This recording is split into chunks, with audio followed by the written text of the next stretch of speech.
The Journal of BODLEY CLIVE by Matthew Paris. This story was published in the 9th of a British anthology series called New Worlds in November 1975. Read by Darrell T. Smith II for my channel Quasar Spectra. The Journal of BODLEY CLIVE. I am taking this trip to Arkham with no sense of purpose. I live in a world of pure method, and these military feints are not my style. My editor decided it was a perfect tactic for me to take a tour of the hinterlands. Many of my readers have compared previously such journeys favorably to the various quests in medieval romances. I feel that this trip through New England to write of La Cuisine for the town's most comprehensive newspaper will offer me a perspective on the country from the view of one of the most urban and sophisticated flaneurs of New York City. Certain compunctions had made me shrink from this voyage to old Greece. I am too used to tempering my style for the snobs, gluttons, and orally obsessed maniacs who read my restaurant column daily. To write intimately, confidingly, I need to compose a heartfelt journal. Naturally, the image I have deliberately cultivated for over 20 years of writing for anonymous admirers has cast me in a role I rather prefer. The fastidious gourmet, picking, judging, sipping at sensual pleasures with inimitable style, carving controlled elegance into tidbits, chewing indolently on the deeper textures of reality. That is, the emblem of the figure I cut in society as a man. My place in history as a literary figure is a bit of deception. Strange to say, the pretenses necessary to disguising my purpose in restaurants make my real life quite different from the enameled caravan supposed by my readers. To maintain my anonymity, I have an immense variety of disheveled costumes to throw restaurant managers off the scent. I have manufactured a variety of false beards for my perpetual holiday. Only the flowery shirts are supplied to me by my newspaper. They have been supplemented yearly with some rather theatrical effects of my own devising. There is hardly a soul in the restaurant business, or indeed the newspaper itself, who could identify me. I mail in my column to the paper typewritten, directly to the editor, who nobody knows even remotely what I really look like. I have always traveled in an old Duesenberg, scented discreetly with orchids. I keep a bottle of rye and a pack of Egyptian cigarettes in the glove compartment. I like to be surrounded with seminal symbols of America's literary tradition. A few pungent copies of Reader's Digest and Popular Mechanics on the back seat, magazines I adore for the clarity of their prose, and I am on my way. This time, I reached Arkham in 5 hours. Naturally, I changed my disguise and my Texas license plates on the car to avoid suspicion. I arrived towards evening. Arkham, whose gabled roofs, church steeples, and towers are most piquant at dusk, loomed strangely in the distance as I stopped the car at a hamburger stand for a snack. I finished the sumptuous dainties and put them in the glove compartment. I liked them lukewarm. Arkham was nearly deserted.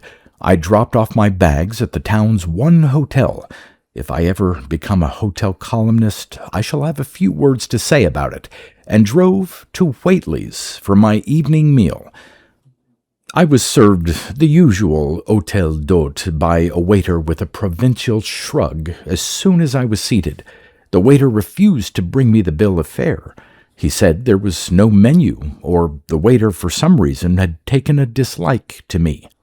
I handled the situation and permitted myself an uplifted eyebrow at the curt manner with which he performed his work. Now, I can think of meals I have eaten in Wichita, Kansas, and easily forgive this fellow. He was a bumpkin, pure and simple. I muttered the Lord's Prayer in the Vulgate translation as this dullard served the entree. I saw the cook briefly stepping out of the kitchen for a moment. He was a gangly fellow with fish-like eyes and an appearance of dorsal fins on the back of his skull. He was barefoot. The poor churl was no doubt the product of centuries of cold winters and casual inbreeding. He had thick webbing between his misshapen toes.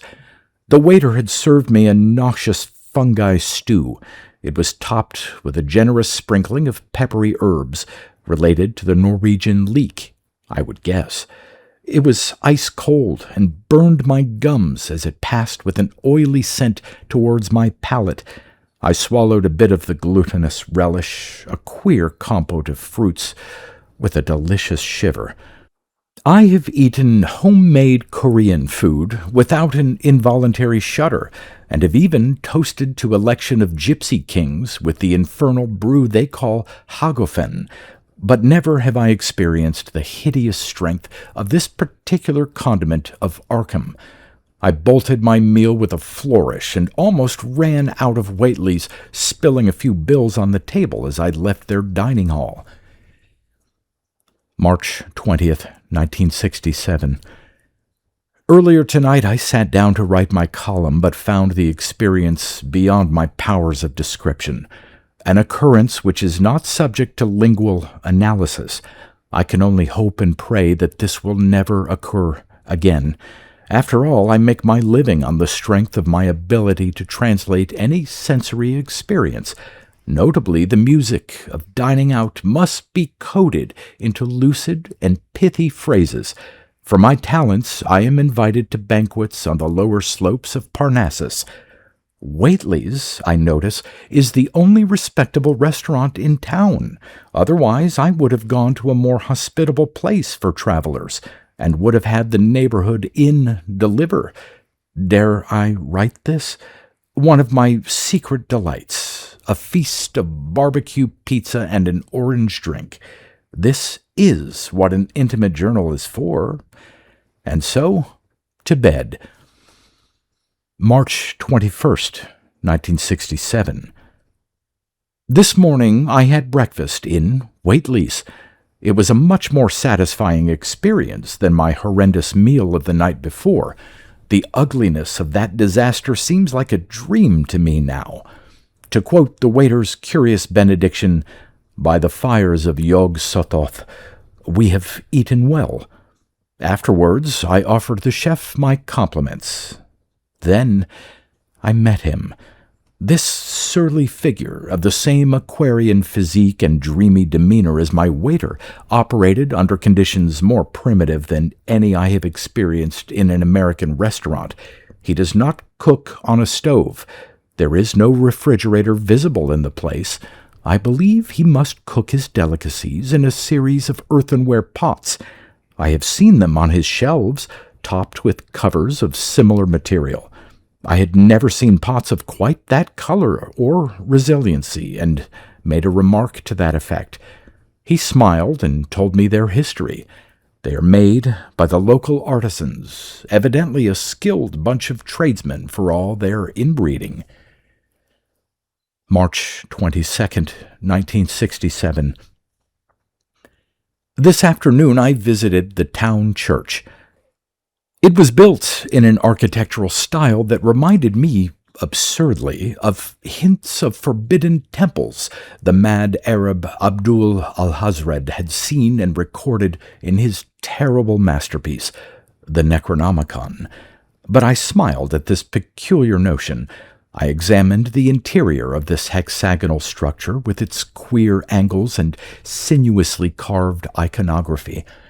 Muffled figures of saints glowed on its unlit walls. The narrow, high windows, a design native to Arkham houses, were completely covered by heavy wine velvet curtains. Neither sunlight nor moonlight could enter this temple, but it was lit quite brightly with a white light from 3 large phosphorescent lamps high above my head. 4 incense burners, one in each corner of the room, on thin, elongated tripods, burnt with a vinegary fragrance that smelled not unlike formaldehyde, but was richer and more subtle. Several crude statues carved from obsidian were placed on shelves, hanging stiffly out from the ivory walls.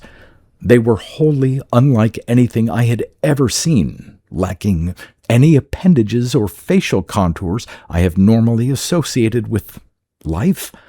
Yet they were not blobs either, but idols, carved in a sort of vapid geometric structure, a compound of curious angles and weird curves not usually seen in a holy place. A wild, terrible music, sounding vaguely like a violin, echoed through the ivory walls of the temple, playing harmonies that were more like grunts and tired moans, culminating frequently in an unmentionable scream. On the altar, a curiously shaped polyhedron glowed and pulsated queerly with soft, violet light. It was an eldritch trick of the sunset, refracted through the garishly colored windows. March 23rd, 1967. Early this evening, I had another meal at Whately's, in which exactly the same food was served me. I was glad that the waiter had not noticed how little I had enjoyed the previous night's repast. For some reason unknown to me, I found this food excellent, and ate it with unfeigned relish. He served me a series of desserts, all of which were scrumptious. He again blessed these sophisticated dainties with those curiously provoking phrases invoking the icy vaults of yog-soth, an archaism with its turn of diction common in Cotton Mather time. March 24th, 1967. Sent my resignation to the editor. I placed the missive in the mail this morning and wrote a short note. It hardly explained anything, but it was in the usual code. I suggested the names of several people whom I thought might follow in my increasingly untraceable footsteps. I think back on the range of tastes I had at my disposal in those days in Eden and the paltry language with which I attempted to communicate them. I was rash enough to think I could translate my life into language. I am ashamed of my folly, a temerity which I can neither attribute to youth or rationalistic philosophy. To translate the untranslatable experience, all ambiance is, into English like some idiot fictionnaire, jabbering out nonsensical badinage on his portable typewriter is truly insupportable. For a man of etiquette, I have acquired the worst of manners. Nyarlathotep knows best. I have died like an animal. I have been reborn again. With Yog-Sothoth's help, I must retain the humility with which I started this entry. March 25th, 1967. Many things to tell, but I have not the words to tell it. As I come to the most difficult part of this tale, I begin to wonder what queer accident of character, strange quirk, or ugly streak in my lineage made me devoted to such arcane, weird researches. There are certain hideous experiences to be avoided, vertigos of nauseous abysses to be dreaded, properly shunned by any intelligent researcher into the unnatural and unearthly. There are certain misty shadows that hold secrets better left untalked about, whose unlit knowledge would drive most men to screaming unintelligible curses at the night. There are cruel gods, exiled to the furthermost regions of the stars, who can be called up by name, but who may not be put down so easily. The very name of these creatures, uttered in a circle of Illuminati, can invoke a heart-rending growl of terror, rising from the throat like a living thing, frightening the accursed demon away from this planet, even pursuing its baleful shape back to its home amongst the coldest and most terrible of stars. I caution you who read this not to publish any portion of the journal. I shall count upon your honor. Throw this journal into the fire, burn it, every last shred of it, until this hideous record of mankind's wildest dreams may stray in the realms of nightmare and haunt us in our daily waking life no more. I am finding the act of writing difficult. Grammar seems a mere rhetoric to me. I am learning the language spoken by the people of this town, a dialect found only in Arkham.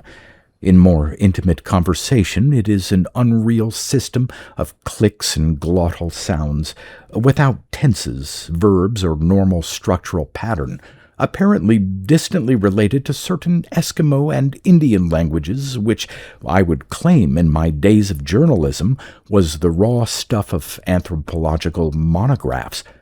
There is a level of consciousness they are getting at that no longer escapes me. They have invited me to a banquet taking place on the 1st of next month. I am invited to a communal kitchen in which the ceremonial delicacies prepared for such festive occasions may be tasted. I am not a little afraid, albeit mightily curious. How can I describe this chilling revelation I have received from these extravagant meals I have ingested in Arkham? I look back over these pages and I find my previous attitudes towards the whole experience are naive. Of course, when I became aware of the deeper meaning of the banquets and reflected on the ignorant age in which I had been born, it was an astonishment. For any creature of God to discover that his tastes, opinions, character, and ambitions are absurd tripe. As lover of tripe, I do not use that fragrant word lightly, was salutary. I had the temerity to publish these examples of my ignorance and folly, to trumpet my stupidity and deceit to the multitude in the most influential rag in New York City. Had I not guessed in the recesses of my heart that my public identity of gourmet was a veil between myself and the world? My whole pose as a gentleman, my elegant patrician airs, had been nothing more than gates that stood between myself and the terrifying end of my journey. Surely I had sensed all of this and walked away from the bath of blood and fantastic light in which I lived with my habitual hauteur, while other men would simply have had recourse to some stupefying drug to engage their senses in the huge trough of light in which we all live. I had, of necessity, to return to the source of my woes. I am ashamed of myself. I have hawked my folly and ignorance to every wag and carpetbagger on this earth. I am dust beneath the earth and above the sky, and a mote in the womb of matter. I bet the most profound forgiveness of all created things and beings I have slighted with my pride and fear. March 26th, 1967. I am damned lucky I resigned my position when I did. The absurd and obsolescent crudities of altering my peculiar experience into the structural patterns of my race would have been intolerable for a man of my total integrity. I'm afraid language itself is made for the majority of human beings, our race at its most mediocre. I feel I cannot continue to write this journal much longer. What I had not understood, dare I commit this vision to the ineradicable parchment of this hapless journal? In my days of pride, the most profound nature of the universe had contained me. We live in an immense stew of matter, the least of which is father, brother, and son, and no airs or gestures of contempt can hide from our souls the nature of any material banquet. We feast on our own divinity, and those sweetmeats, those tender morsels of lamb, are nothing less than our own flesh. March 27th, 1967. I received a registered letter from my editor today. He had it sent to the hotel. It was brought to me here at Whately's. It was an irate note, telling me of the many excruciating evenings he had spent in restaurants following my enthusiastic hosannas. He ended this missive with a few maledictions which would have been offensive to a pearl diver. Ordinarily, I would have torn up this billet doux in a blind rage, but I have learned a soupçon of humility since my drive to Arkham. I merely dropped it absent-mindedly on the wooden floor of the restaurant. March 28th, 1967. Chancing upon my newspaper, brought to the hotel by some traveler last night, I read the column by the insouciant gargoyle who dared to follow in my footsteps. Entre nous, this dastard is a Cuban refugee exiled lately from that tropic land, who previously had written quite expertly on Jai Alai and communism. I suppose the editorial board wanted to humiliate me, but I am astonished how little I care about these follies now. Here at Arkham, I have attained peace of mind, proof against such arrant piddle-paddle. I need a deeper bath in the stew of the universe, the bouillabaisse in which I live. The gaseous caress of the atmosphere is not tactile enough to reach nerves severed by years of a world of forms, definitions, and the cul-de-sac of taste. How I yearn secretly for a gourmet's metaphysics! March 29th, 1967. Tomorrow is the day of the banquet. I feel like a youngster waiting for Santa Claus at Christmas Eve. Yog-soth has been showing up strongly in my dreams, haunting them to quite an appreciable extent. I was never a strong swimmer, but I felt an irresistible urge to go skin diving at Innsmouth tonight. It is the coastal town and the port of Arkham. Plunging into the sea in March is too difficult a baptismal rite for even the Puritans who originally inhabited this part of the country. But the sea is the home of creatures who perceive the great stew. I have noticed gills like shadows on either side of my neck and mysterious spidery webbing of my fingers and toes. I owe these organs to the weird food I had consumed at Whately's, but they are also the product of my biological reaction to my deeper sense of identity, the capping of a profound ontological purpose formerly isolated to my life. Tomorrow, a meal at Whately's by way of dutiful preparation for the repast, the feast of the ocean. This rite may be held at Innsmouth. March 30th, 1967. I am writing this at Whately's, having left the hotel for good. My waiter has kindly prepared a cot for me in the back of kitchen. Such a disappointment! The banquet has been postponed as a result of inclement weather. I had thought it was going to be held indoors. Apparently we are to walk down to Innsmouth and hold the rites on the rocky crags and piles. I do love the Atlantic coastal regions. March 31st, 1967. I exult, bathing in the great stew. Gills keep forming, and I cannot easily hold on to this pen, with my clumsy fingers webbing quickly into flipper-like claws. Of course, I am not less than terrified at these weird changes in my appearance, but fortified with the hope that my new shape will bring me into the great mystery of the sea I have dreamed of, but have not yet fathomed in my cankered heart. I spent this last day involved in what to most New Yorkers would be a terrible and eerie rite. We held a curious celebration in the church, a kind of arcane religious mystery, celebrated in their unspeakable eldritch tongue. We chanted in an argot full of clicks, hisses, and glottal stops. I had been learning it from the waiter and chef during my extended stay at Whately's. Their robed priest, who claimed he had once been a chaplain in the United States Army, chanted some verses in this language I barely understood. I listened to this unintelligible lingo, hints of which would have chilled my blood had I not already obtained the contemplatio mentioned by St. Augustine.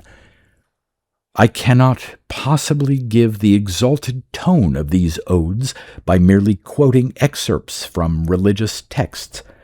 Their sensuous purity leads to a voluptuous asceticism, and there are hidden keys to an undreamed-of austerity, a visionary orgy in this oddly accented verse. Locked within the languorous moods, the subtle rhythms of rhyme and meter are dreams like aphrodisiacs, dissolved in a bow of clear spring water. A series of gargling noises were emitted by the parishioners in the pews. I felt my body shaking uncontrollably. The choir sang hymns in a nasal, whining tone.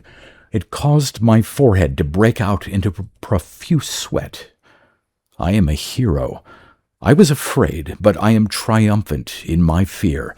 I am the groom at a pagan wedding.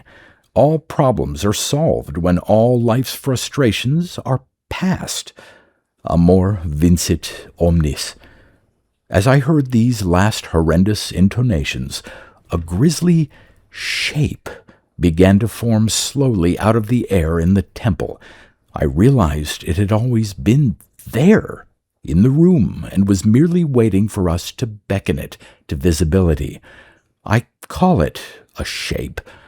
Dazed by this unutterable horror, the terrible spectacle burnt my inner vision. It had no lines, no contours, no points of departure. It was a presence of some monstrous sort. Certain words of the chants, quite harmless to the uninitiated, had struck strange color chords in its utterly alien system, which activated its psyches in our poor provincial set of dimensions. I tell you, it was hideous. April 1st, 1967. Useless to write any longer.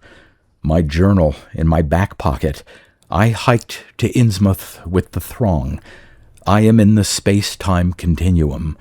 I cannot say what happened, not what I have just seen. It is impossible. This journal dropped in the mailbox. I shall return to the sea. I can grasp the pen. What an effort! Breathing is difficult in this gaseous air.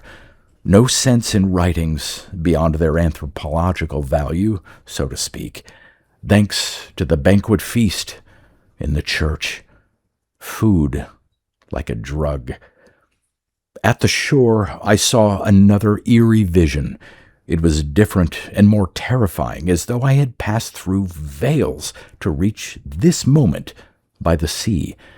The day was blazing with foggy light from the scarlet rays of the bloody sun. The clouds coagulated above me into vast and horrific shapes, seen from one end of the horizon to the other end. I stared upward at long rows of diaphanous, dripping meat, white ivory ribs and hollow carcasses, blending to shiny, flayed torsos impaled on hooks, hung in long rows against the terrific zenith of the sky. In the bleary distance, sour odors, salty spores of rotting meat began to fill my nostrils with a giddy, sublime fragrance. A mooing sound floated down towards me from either side of the hideous chimeras. The mooing sound became louder, insistent, wholly in its fearful glissandos from dead, guttural throats. It mirrored the colors of the earth. Divine carcasses, dripping with fat, phlegm, and red liquids, were braying from unseen mouths, and their voices hypnotized me in their agonies, with soft, dirge-like chorales. I shouted the names of horrors and demons at the echoing angles of the sky, but my voice seemed to join into the hysterical mooing of the bovine spirits, and I was deified, a mote in their desperate cries, or a moment I had blended into the blood-scented steamy air, a nimbus hovering around singing cadavers, my bones crumbling in the celestial slaughterhouse, rising towards the foggy light. No more. I am gasping in this atmosphere. I must put down their journal. What shall I leave behind me as I fall away into this protective ocean? What aphorism? What sec epigram? I am no longer in the grammar of life, or too decent for the more solid realms of reality. Am I in the new world? Let no paltry god or angels bring me back to earth and the winy air. No spirits could lave my body now. What a joke! I swim in the eternal dance of the world, the pavan of my own waters. I am the eater and the eaten. I am dissolving in a dream of salt. I shall dance softly into the cadaverous bed of the Atlantic. I am going to the emerald world of the lukewarm ocean.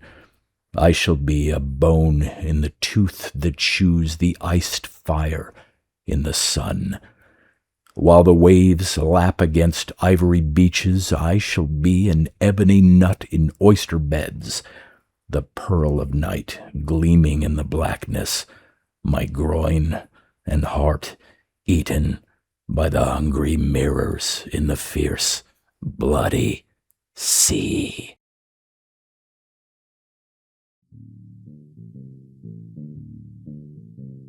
You've been listening to pre-1990s speculative fiction readings with a highlight on science fiction by Darrell T. Smith II. Please consider clicking the donation link in the description box. Thank you so much for your time and your imagination.